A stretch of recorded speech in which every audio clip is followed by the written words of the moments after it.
Hi, everyone, and welcome to the Voices of the South. In this podcast, we interview social innovators from the Global South and those who support them so they can share their stories and the changes they have inspired. Thank you for listening, and be sure to enjoy this episode.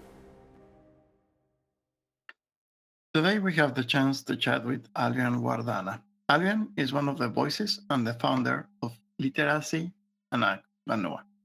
Literasi Anak Banua is a social innovation that is working towards facilitating access to formal and non-formal education for children in the region of Kalimantan, better known as the outside of Indonesia or the island of Brunei.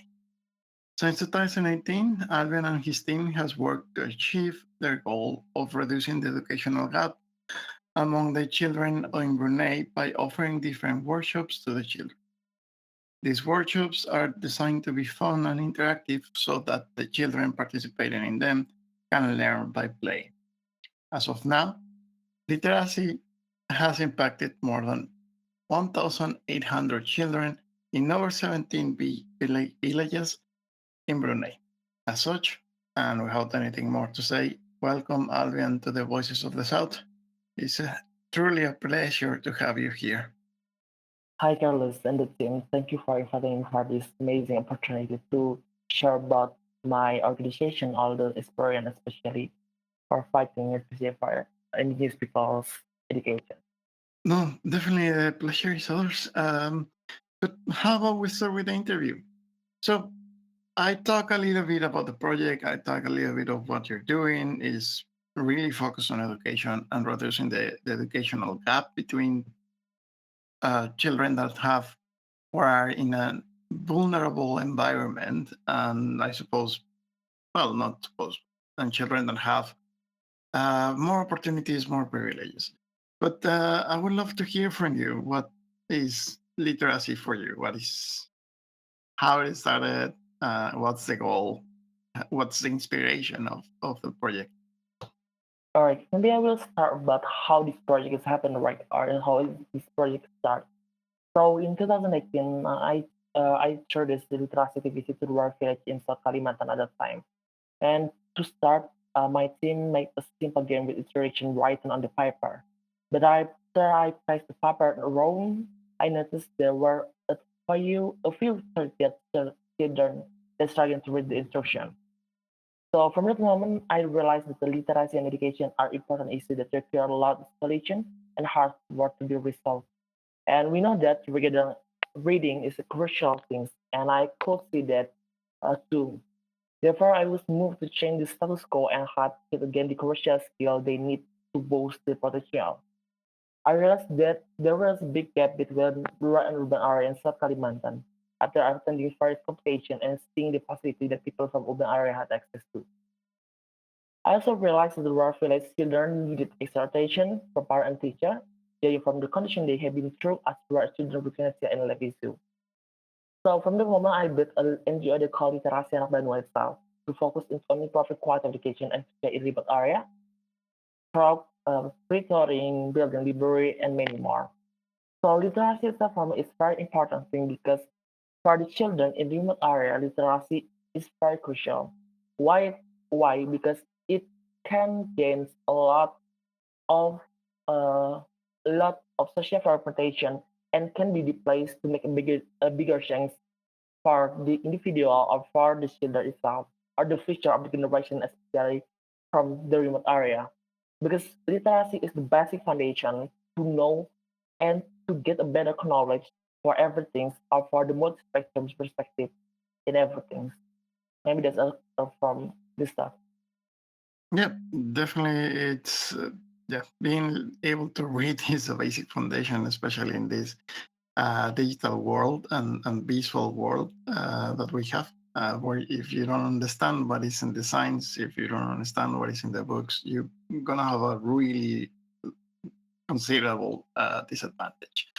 Um, so it's super amazing that you are working towards helping these kids. And I wanted to ask you a little bit more on you, what because uh, for the information that I got from part of Ashoka, which, by the way, congrats on the on being a fellow. It's not that easy. Um, you sort of realized at some point that there was a really big gap, and started with one school and all by yourself.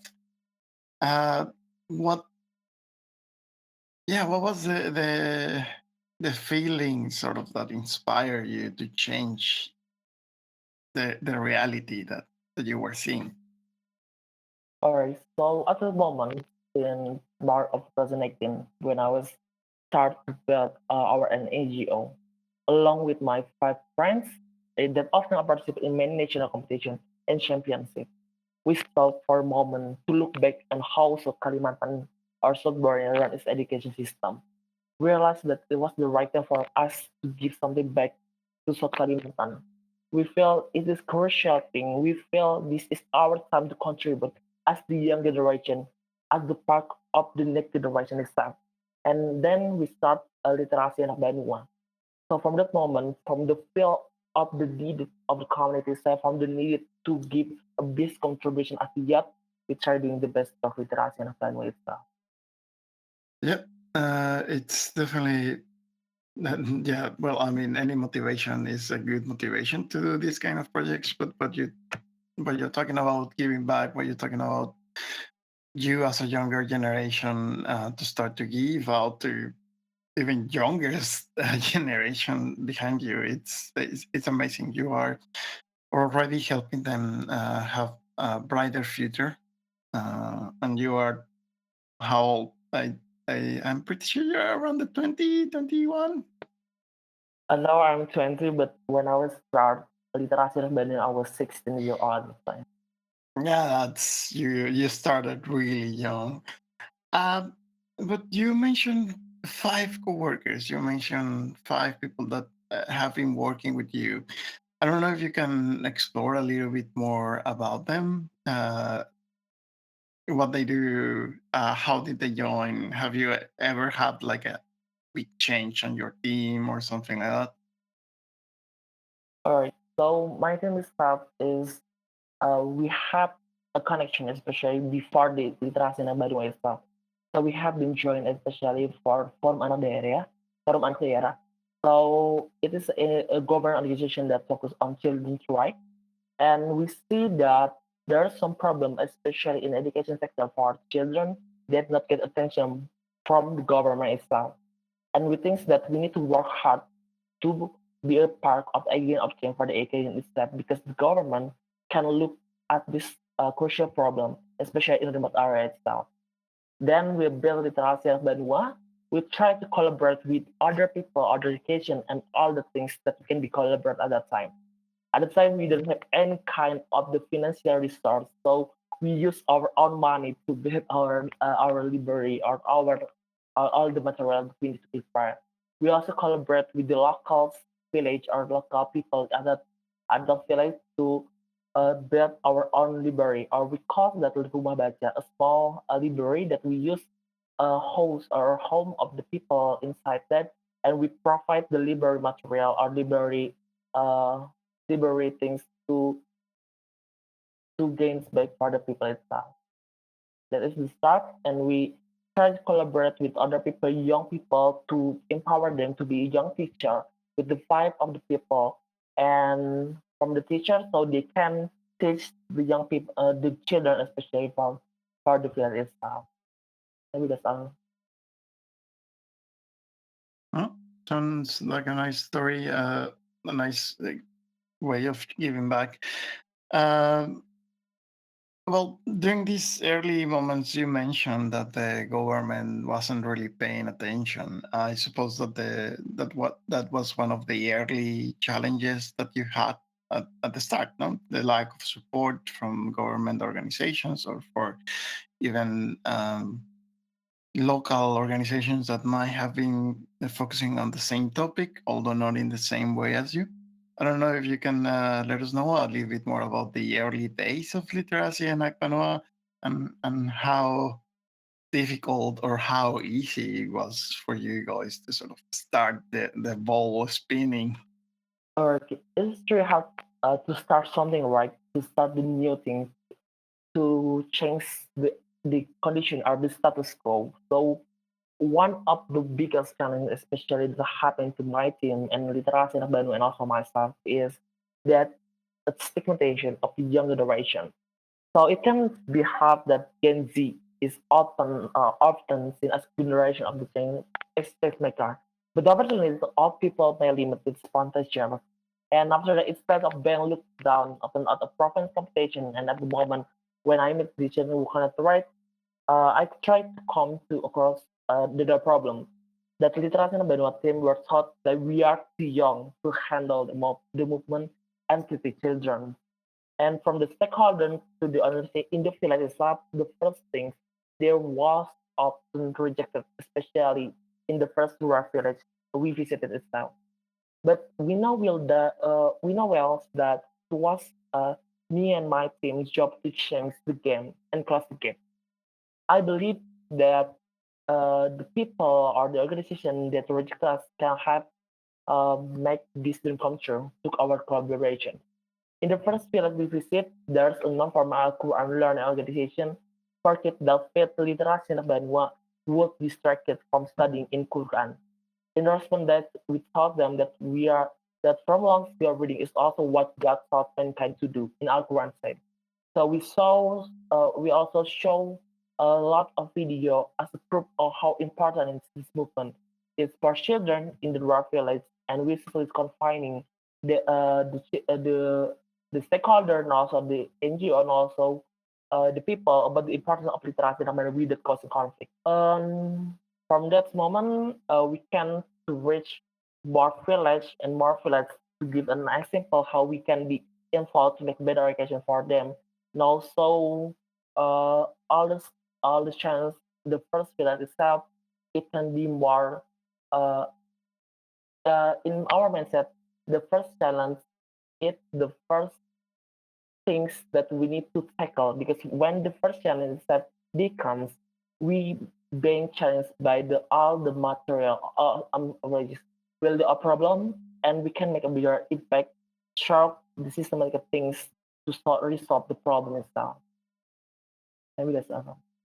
Mm, Yeah, as you say, starting anything new, it's complicated. It's a hard work, especially a social innovation. I don't know what's the understanding of social innovation in where you are from, but in Mexico, where I started my career on social innovation, I almost always got the same response of, yeah, but how are you gonna make money? How you gonna live and something like that. Thankfully, I really had the support of my family that, despite they don't really understanding what I was doing, they were behind me. They were like, I don't understand what you want to do, but cool, go ahead, do your best. And I don't know if you can share a little bit about that. Like, what was your personal experience with your family, with your close people, like when you started with this idea? If you feel comfortable, of course, to tell us about that. But it would be nice to know how the people close to you reacted when you told them, hey, I'm going to do this. It's not exactly for making money, but it's what I want to do. Or we always start somewhere. So I have first supported friends and family because in social project too, because I have been involved in social projects, in many social projects from age of 4 years old. So my family itself is focusing in social part of social projects itself. So when I was 4 years old at the time, I have been involved in tsunami projects for the donation for the victim of the tsunami Aceh at that time. And at the age of 10 years old, I have been involved especially for the children's rights. So my family is very supportive for this project, but they asked me, would you be commitment for this project itself because it will be a very challenging because it will be involved the indigenous people. It will be it will be very challenging because you're too young at the time. And not only that, there's the accessibility to go village is not easy one. So the commitment itself is asking by my family itself, but they were support me for doing what I do right now. For literasi anak Banua is for contribution. Eh, That's yeah. So you basically transitated from helping people recover from the tsunami to started your own social innovation about literacy and helping young kids to get access to education. Uh, that's in the same area, a little bit of immediate relief and development. Well, personal development. It's interesting how you went from one point to another. But okay, we keep talking a little bit about the history and the challenges that you got in the project, and we're moving to the middle part of the interview. And in this middle part of the interview, I want to ask two things, and this is probably my favorite part of it because it's the biggest achievement that you got, according to you. It could be when you finally finished that first workshop with kids and they started to read by themselves. It could be a grant, it could be something else. It's up to you. And the second one is the fuck up. With the fuck up, I mean something that happened, a challenge that came in front of you and your team, and that could have broken the project, but you keep it together, you figure it out, and you get going after this incident. It's a little bit on the side of trying to show whoever is hearing us that these kind of things happen and they are okay, and you can learn from them and you can keep going. You're gonna start with whatever you want to start with, either the highest success or the fuck up. And yeah, the microphone is yours. Thank you, Carlos. So maybe I will talk about the first one about the achievement, what we have been through, and what we got right now from the last 4 years. So literasi anak Banua itself, maybe I would say the biggest achievement is the impact of the literasi anak Banua itself. So literasi anak Banua is impact for 1,000 extra children right now for get free tutoring, which is there is Literasi Banua itself is NGO that start with very high number of the students that involved, especially for free tutoring. We also built 17 library across South Kalimantan in 3 regions in 17 villages, especially for the autumn for the indigenous or remote area itself, because there's no any kind of NGO that have been involved, especially for better education, especially in remote area. We being the first one. Not only that, through Literasi Anak Banua, we also built a special curriculum that adapted for the indigenous people or indigenous students that assume the natural condition of the people. So maybe it's a little bit hard to understand, but we built a curriculum system that we call curriculum system based on visual, kinetic, and audio. So maybe I will give us an example. So when we come from the children from the mountainous area, they have a hearing acuity. They have very high quality. So you can hear even when you go to 500 meter or even 1 kilometer itself. So they have a very high of the hearing acuity and they remember all the things with their visual things. So with that power, we try to connect it to our system of the learning, so we use the small group so we can deliver their potential, their learning with their own potential. And with the collaboration framework, with the artwork of small curriculum, and all the things too. So we got one 100 of the best projects, social projects in the world by UN and for Leadership Foundation. And also we got a lot of awards and also recognition from international awards, such as individual and also organization like the 20 Award or the 20 Award, Youth Empowerment, 76 Mai Kompresi Prestasi Pancasila, IDN Heroes Award, and many awards that we got from that. But aside the achievement, we also sometimes we get a fun for a problem that we have been through, right? So in the lowest point at the time, so we focusing right now in three regions, uh, Tanah Laut, Tanah Laut, Hulu Sungai Selatan, and Hulu Sungai Utara. When we start the project, especially in Hulu Sungai Utara, it's very challenging because we don't have any support for the government, for the society itself, and for the support system in the fight at the time. So in the last 4 years, we just can make one movement in one village at that time.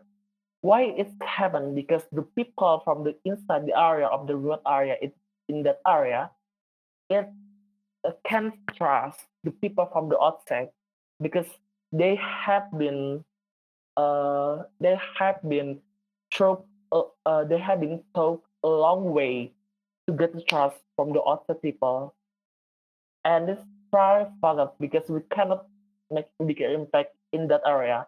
So in Hulu Sungai Utara itself, is one of the regency that maybe I would say outermost or maybe undermost or all the things. So it's really challenging, and there are a number of the remote area in Hulu Sungai Utara Regency is very high.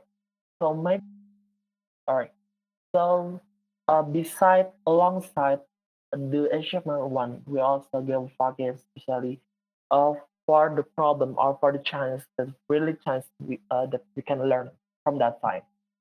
So Hulu Sungai Utara Regency that we worked at that time in 2019 that we uh, we want to implement our project at that time to scale our project in that regency.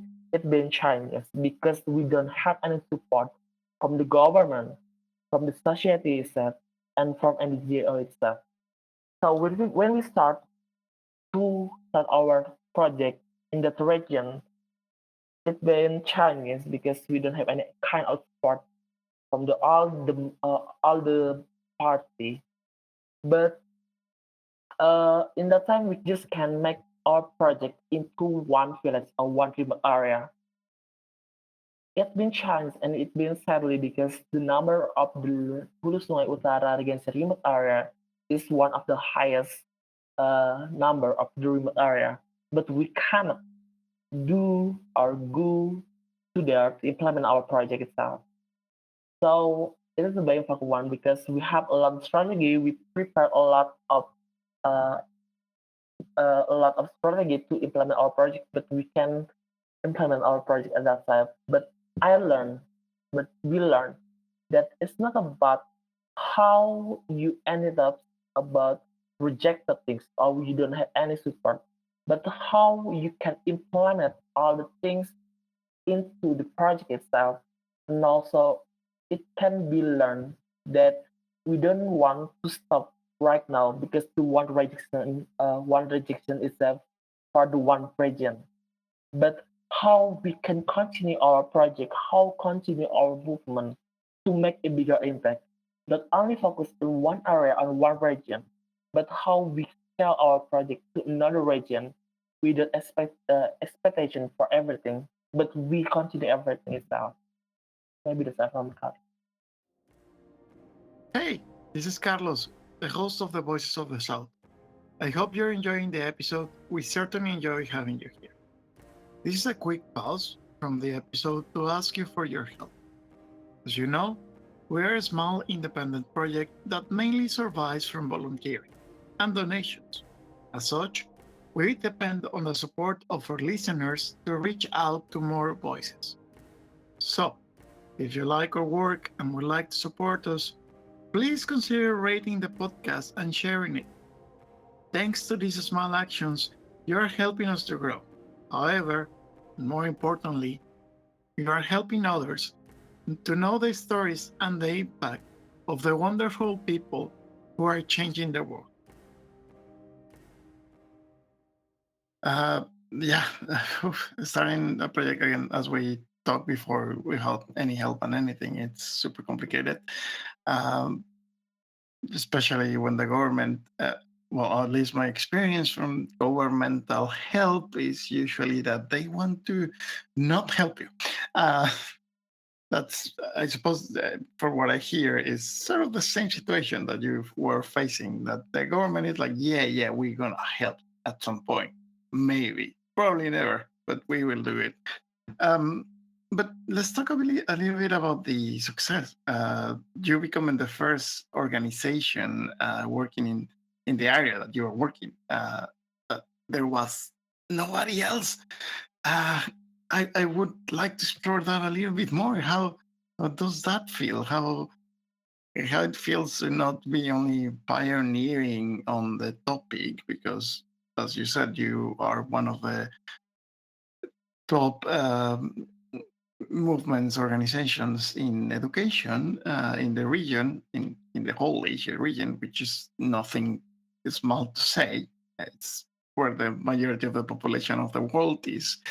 But how does it feel that you were starting with this project and then sort of big enough to go to a specific area that nobody else was working? How was the connection with the people? Was it easy? Like, I'm really curious about that.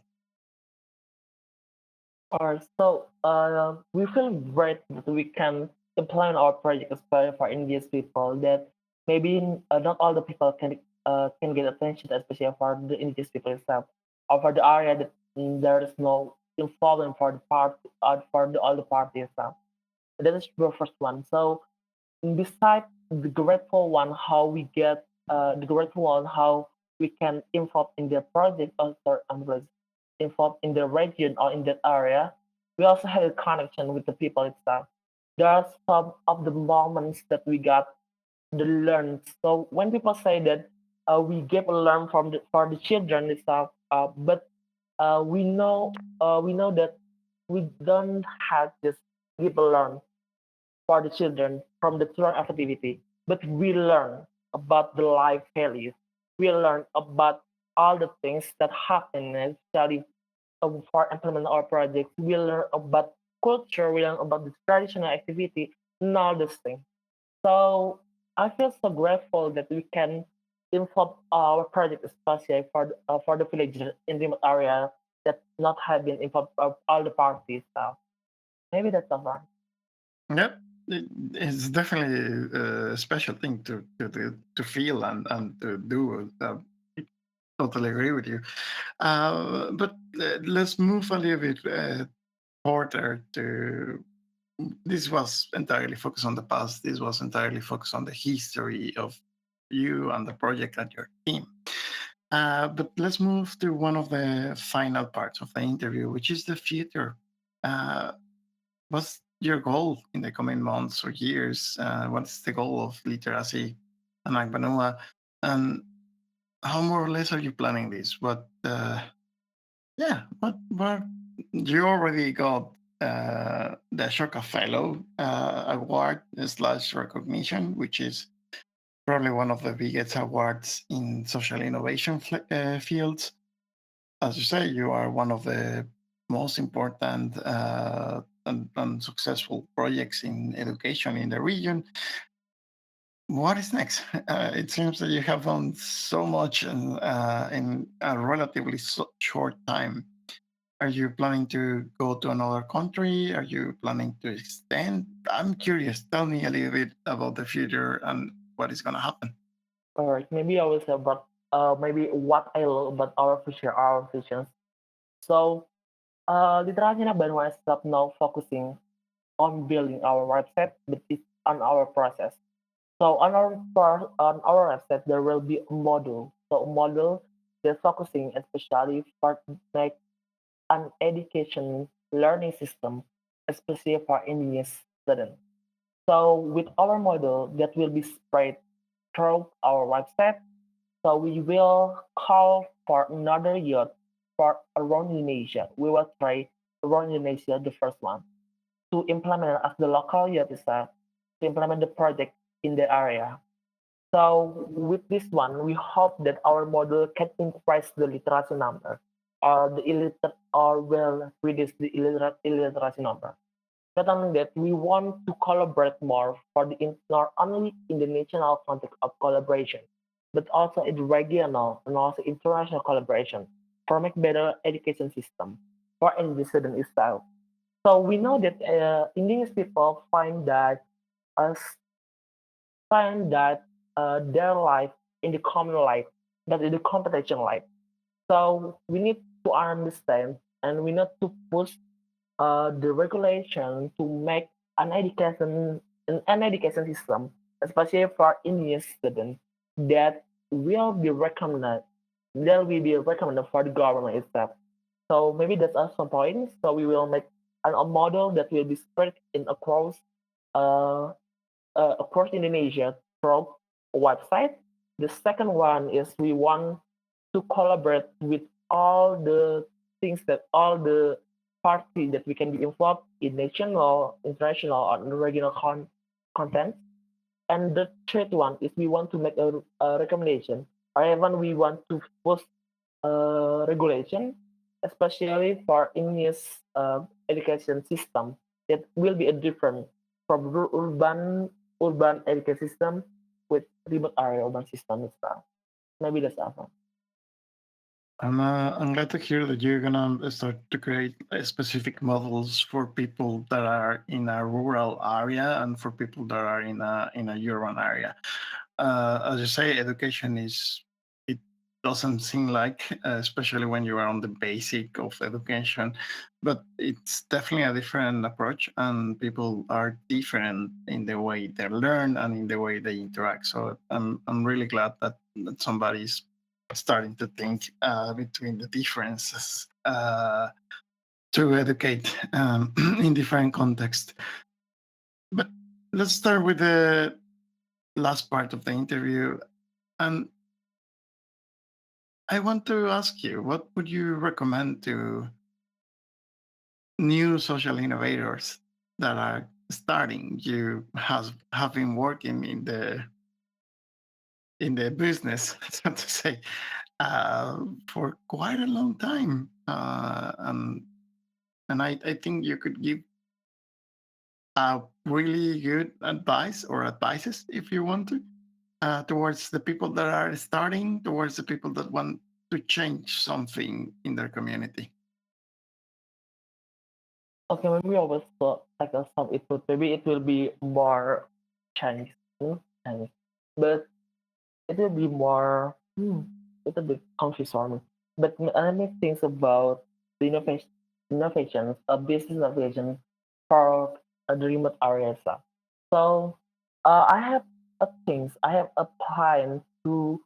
So we know that remote areas have a very big potential about the research, by maybe stuff from the nature or also from the people itself. But sometimes there is no way, there is no plan or there is no a, a path to the society from the remote area to sell about their product or to put their research into the market itself. So I have an innovation. Maybe I will say what kind of other application or maybe an a system. So real life in the integrated world where we can be integrated with the connection of the internal research like we use right now, right? So uh, we can build some application or a system that can integrate the remote areas, the remote area society and the urban, also the world society itself to the open market space itself. So in the application itself, it can be more, it can uh, sell other products that have been accepted or verified for the developer for the researcher itself. So it can be more the big space of the open market for especially for indigenous people. Then urban people will be a consumer that they can build or they can buy some food, some all the things from material, all the things that they can buy far from the remote area that actually they don't have access before to get all that things. So with this application, developer of application can be maintenance about maybe some of the percentage of the product itself. So it can be increasing the economic condition of the remote area society, but also can get a bigger access for for the urban people to get a unique item of the material.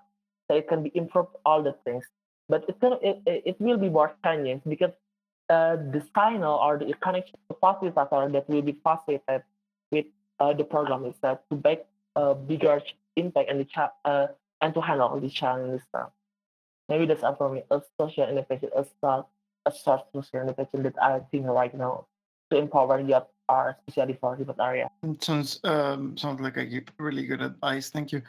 Um, so let's go on the last part of the interview. There's last questions. Do you have any social network and how people can support your innovation? How people can get involved with Literasi Anak Banua throughout the internet, or in the case of people living in the same region, how they can involve with you? All right, so for all the people that curious how you can contribute especially or support our projects, you can check our Instagram at Literasi Anak Banua. So we have a project that not only involve people from from our region or from our province, but also from the national and international contents. So we have a hybrid system that you can involve in that time. And also we also open donation for everyone that will want to support our project from the national to international context. And you can help us to by sharing what we have been done, especially for make better quality education, and share about this story for everyone that need about this story. And with this, with your power, we know that we can make bigger change and bigger impact in our society itself. Maybe that's a from Tyler. Back to you. Yep. Um, I didn't go the social networks. If you can share it with us, so people can look for you and people can learn a little bit more about the project. Where can they find you? All right. So about the social network, we have been involved in especially for UNICEF Indonesia, and also we have been for the UN agency itself, and also we have been worked especially for Asoka company, and also for the Dino Work Foundation and for Pro Leadership Foundation. And we open to collaborate. You can just send our to email or open to open our Instagram or all the things to collaborate with us. We are very open about that. Awesome. So you're basically in all the social networks that are being used currently. Uh, yeah. So you heard him. You can reach out to the project. You can reach out to him, and you can get involved if that is what you would like to do. Uh, Before we finish, anything that you would like to add, Alvian? Anything that you think is important to go back or to something new? Anything? Yeah, you have an open space. Or maybe we will make some closing statement, right? So I will say that the younger generation have the power to change the world. It's not about the bigger impact that they will be made, but about how to make a start one step one, a start one step start to make a bigger impact itself. So start your own project, your own social project that focus on your problem, because in the end it's not about the impact that you will be that you will get or you will be bringing it up, but it's about how the how how the first step you start the project is that to make a bigger impact, to make a bigger impact. It's maybe that's a from the Perfect. That will be all. Thank you very much, Alvian, for the time. Thank you very much for sharing your experience and your project experience. It's been really richful. I forgot the word, but it's been amazing. Thanks a lot. Thank you, Carlos. This is all for this episode. We would like to thank all our patrons who have helped us maintain the project and If you like the episode, be sure to share it and rate it. See you in the next one.